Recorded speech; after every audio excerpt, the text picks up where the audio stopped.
গণতন্ত্রের ইতিহাসে সর্বাধিক সময় ধরে প্রধানমন্ত্রী হিসেবে দেশ সেবায় নিয়োজিত প্রধানমন্ত্রী নরেন্দ্র মোদীজির সুস্বাস্থ্য, দীর্ঘায়ু ও সর্বাঙ্গীন মঙ্গল কামনায় মালদার মানিকচকের মথুরাপুর অঞ্চলে মা রক্ষা কালী মন্দিরে হলো পুজো অর্চনা এবং যজ্ঞ। এদিন উপস্থিত ছিলেন মানিকচক বিধানসভার বিধায়ক গৌরচন্দ্র মণ্ডল সহ বিজেপি নেতা কর্মীরা। পুরোহিত মন্ত্র উচ্চারণে মুখরিত হয়ে ওঠে গোটা এলাকা।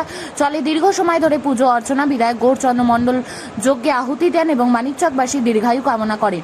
পুজোতে আসা সকলের মধ্যে প্রসাদ বিতরণ করেন তিনি।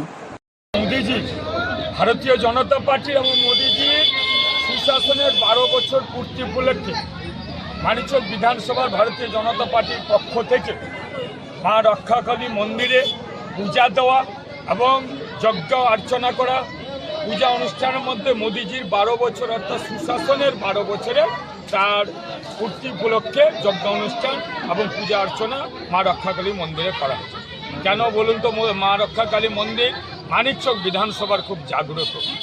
মানিকচক বিধানসভা ভারতীয় জনতা পার্টির সমস্ত কার্যকর্তা সহ আপামর জনগণের কাছে মোদীজির যে এই সুশাসন 12 বছর যে পূর্তি তার জানানো, তাদেরকে বলে দেওয়া এবং সবচেয়ে বড় কথা মোদীজির দীর্ঘায়ু সুস্বাস্থ্য কামনা করেও আমরা সমস্ত কার্যকর্তা আমি সহ এখানকার বিধায়ক সহ তার প্রার্থনা করলাম মা রক্ষাকালীর কাছে। এবং মা রক্ষাকালী এটাও প্রার্থনা করলাম, পশ্চিমবাংলায় ডাবল ইঞ্জিনের সরকার হয়েছে, যার মোদীজির নেতৃত্বে যার মুখ্যমন্ত্রী হয়েছে শুভেন্দু অধিকারী মহাশয়, পশ্চিমবঙ্গে স্বর্ণ যুগের সূচনা হয়েছে। মানিকচকেও সার্বিক উন্নয়নের সর্বধর্ম নির্বিশেষে স্বর্ণযুগের সূচনা হয়েছে।